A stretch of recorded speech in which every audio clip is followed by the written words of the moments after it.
Hello बच्चों, mentor school में आप लोगों का स्वागत है। तो आज हम लोग पढ़ने वाले हैं लोकतंत्र मतलब पॉलिटी।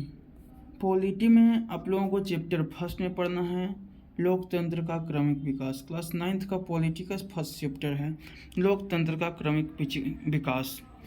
तो परिचय में हम लोग इसमें पढ़ने वाले हैं लोकतंत्र का क्या अर्थ होता है। जनता के द्वारा जनता के लिए जनता का शासन, यानी शासन का अधिकार जनता के हाथ में होता है। लोकतंत्र अचानक नहीं आया। लोकतंत्र अचानक कैसे आ सकता है? पहले तो राजतंत्र था, तो लोकतंत्र में पर राजा कोई अपना सत्ता छोड़ना चाहेगा क्या? नहीं। लेकिन लोकतंत्र अचानक आया, लेकिन लोकतंत्र अचानक नहीं आया।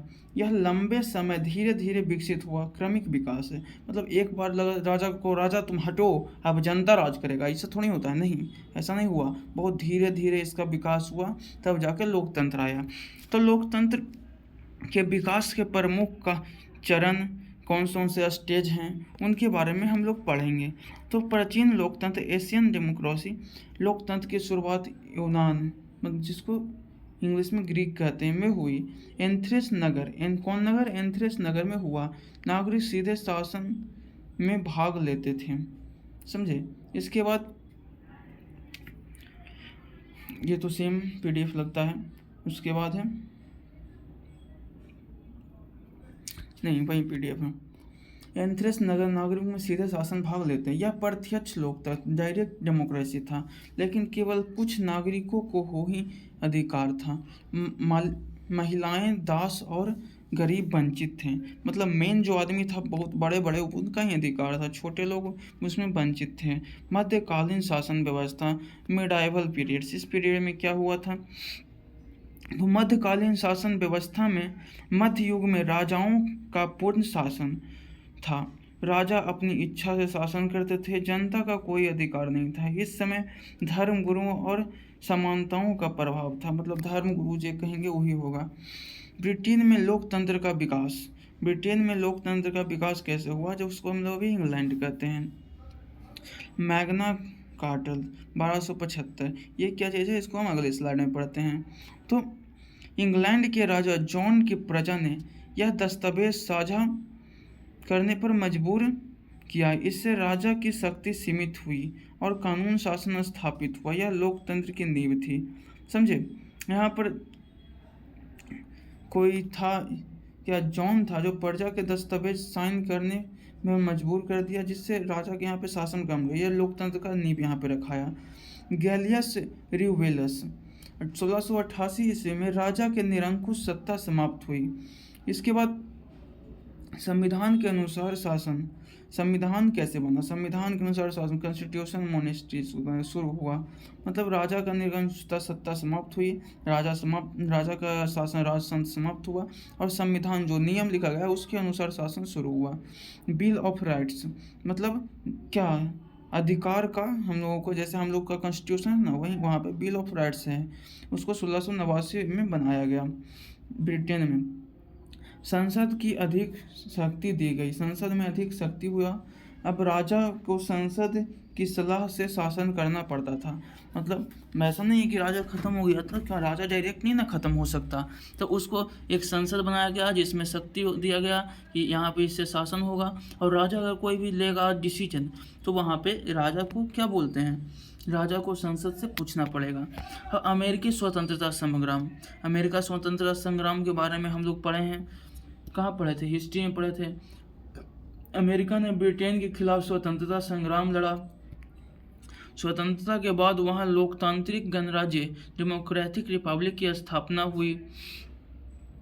उसके बाद पाँचवा है फ्रांसीसी रिवॉल्यूशन, फ्रांसीसी क्रांति भी हुआ। नारा दिया स्वतंत्र, समानता और भ्रातृत्व।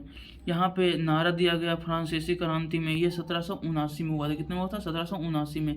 इस क्रांति ने पूरे यूरोप में लोकतंत्र का विचार फैला दिया तथा राजा की तानाशाही खत्म हुई।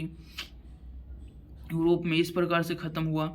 आधुनिक लोकतंत्र, मॉडर्न डेमोक्रेसी, ये कैसे आया? 19वीं से 20वीं सदी में लोकतंत्र ने पूरे विश्व में जगह बना लिया था।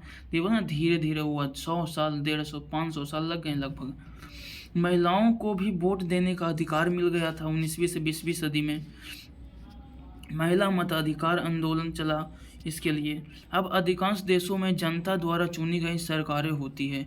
लोकतंत्र का मुख्य विशेषताएं, इनका मुख्य विशेषताएं क्या क्या होता है लोकतंत्र के, उसके बारे में हम लोग पढ़ेंगे। जनता शासन में भाग लेती है, सरकार जनता द्वारा चुनी जाती है। तीसरा पॉइंट, सबको समान अधिकार, यह मतलब समानता मिलता है, ना कि कोई करिया है तो उसको कम कहेगा, कोई गोरे, तो ऐसा कुछ नहीं है, सबको समान अधिकार मिलेगा। कानून का शासन होता है, राजा या नेता ऊपर नहीं होते हैं, मतलब इसके कानून का शासन होता है, इसमें कोई राजा या कोई नेता है जो नहीं सुनाएगा। यहाँ पे कानून जो नियम कहेगा, अगर प्रधानमंत्री भी गलती करेंगे तो उनको भी समान प्रकार के दंड दिया जाएगा। प्रेस और अभिव्यक्ति की स्वतंत्रता होती है, न्यूज वाला कोई भी कुछ बोल सकता है, आदमी जिसको गाना गा सकता है, कुछ भी कर सकता है। न्यायपालिका स्वतंत्र रहती है, न्यायपालिका पर किसी का कोई प्रेशर नहीं रहता, समझ रहे हो। इसके बाद आगे आप लोगों को पढ़ना है लोकतंत्र में विकास में महत्वपूर्ण दस्तावेज घटनाएं, इसके बारे में हम लोग पढ़ेंगे। तो इसमें महत्वपूर्ण घटनाएं क्या क्या है, इसमें वर्ष दिया गया है, घटना दिया गया है, दस्तावेज का नाम है, महत्व दिया गया है। पहला 1275 में मैग्ना कोर्ट में राजा की शक्ति सीमित हुई थी। उसके बाद 1688 में गौरवशाली क्रांति, संवैधानिक शासन की शुरुआत हुआ था। 1689 ईस्वी में बिल ऑफ राइट्स, संसद के अधिकार मिले थे। 1776 में अमेरिकी स्वतंत्रता का विस्तार हुआ था। 1779 में फ्रांसीसी क्रांति, स्वतंत्रता का संदेश मिला था। 1947 में भारत की आज़ादी, लोकतांत्रिक गणराज्य का स्थापना हुआ था। उसके बाद भारत में लोकतंत्र का विकास हुआ। भारत में लोकतंत्र का विकास हुआ, भारत ने 15 अगस्त 1947 को आज़ादी प्राप्त किया, ठीक है, तो सबको पता है। 26 जनवरी 1950 को यहाँ पे संविधान बना, रिपब्लिक डे से मनाया जाता है।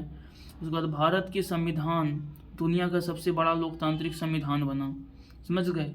दुनिया का सबसे बड़ा लोकतांत्रिक वो भीमराव अम्बेडकर थे, सारे दुनिया का लोकतंत्र के बारे में जान के उसके बाद अपना संविधान लिखे। यहाँ सभी नागरिकों को समान मताधिकार दिया गया है। उसके बाद निष्कर्ष, इसका क्या निष्कर्ष है, पूरे चैप्टर से हम लोग को क्या पढ़ने को मिला। तो निष्कर्ष में लोकतंत्र का विकास कई सदियों और संघर्षों का बलिदान से हुआ। यह आज़ादी, समानता और न्याय के अधिकार पर शासन प्रणाली है। लोकतंत्र आज विश्व का सबसे लोकप्रिय और शासन पद्धति बन चुका है। ऐसे महत्वपूर्ण है जो उसको हम पढ़ेंगे। लोकतंत्र की शुरुआत कहाँ से हुआ था, यूनान से हुआ था, इंग्लैंड में मैग्ना कोर्ट 1275 में राजा की शक्ति घटाई गई। फ्रांसीसी क्रांति 1789 में लोकतांत्रिक विचार को फैलाया गया। भारत 1950 में लोकतांत्रिक गणराज्य बना। लोकतंत्र जनता की भागीदारी और समानता पर आधारित है, समझ गए। तो धन्यवाद।